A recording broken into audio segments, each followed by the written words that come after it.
पौराणिक मान्यताओं के अनुसार ज्येष्ठ शुक्ल की दशमी तिथि पर मां गंगा धरती पर अवतरित हुई थी। इसलिए इस दिन को गंगा दशहरा के रूप में मनाया जाता है। गंगा दशहरा के दिन गंगा नदी में स्नान करने और दान पुण्य करने से साधक को बहुत ही अच्छे परिणाम मिलते हैं। ऐसे में आप इस दिन पर कुछ खास काम करके देवी देवताओं की कृपा के पात्र बन सकते हैं। गंगा दशहरा का शुभ मुहूर्त। इस साल गंगा दशहरा 5 जून को मनाया जाएगा। इस शुभ अवसर पर कई तरह के शुभ योग बन रहे हैं, जिनका समय कुछ इस प्रकार रहने वाला है। हस्त नक्षत्र प्रारंभ जून 5 प्रातः 24 मिनट से। हस्त नक्षत्र समाप्त जून 6 प्रातः 6:34 से। व्यतिपात योग प्रारंभ जून 5 सुबह 09:14 से। व्यतिपात योग समाप्त जून 6 सुबह 13 से। जरूर लगाए डुबकी। हिंदू शास्त्रों में गंगा नदी को कलयुग का तीर्थ स्थल माना गया है। साथ ही गंगा मैया को पापमोचनी भी कहा जाता है।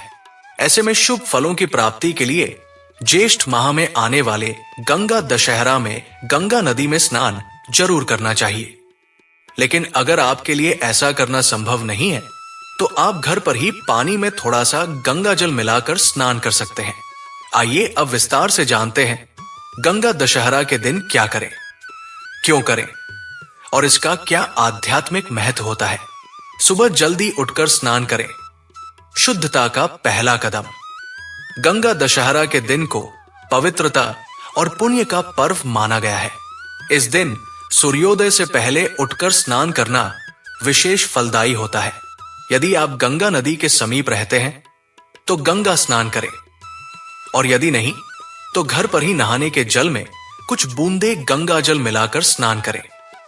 धार्मिक मान्यता के अनुसार इस दिन गंगा में स्नान करने से व्यक्ति के 10 प्रकार के पाप नष्ट हो जाते हैं। 3 शारीरिक, 4 वाचिक वाणी से और 3 मानसिक पाप। मां गंगा और भगवान शिव की पूजा आध्यात्मिक उन्नति का माध्यम। स्नान के बाद साफ कपड़े पहने और पूजा स्थान पर मां गंगा का चित्र या गंगा जल पात्र रखें। फिर भगवान शिव के साथ साथ मां गंगा की धूप, दीप, नैवेद्य, पुष्प और मंत्रों से पूजा करें। इस दिन गंगा स्तोत्र, गंगा आरती या नमः शिवाय मंत्र का जाप करना अत्यंत शुभ माना गया है। भगवान शिव की पूजा इसलिए की जाती है क्योंकि गंगा उन्हीं की जटाओं से प्रकट होकर पृथ्वी पर आई थी।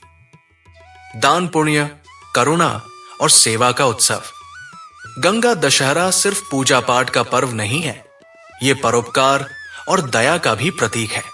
इस दिन किसी भी गरीब, असहाय या जरूरतमंद व्यक्ति को भोजन, जल, वस्त्र, छाता, जूते या पंखा आदि का दान करें। गर्मियों में ठंडक देने वाली वस्तुओं का दान विशेष फल देता है। शास्त्रों में कहा गया है, दान ही धर्मस्य मूलम।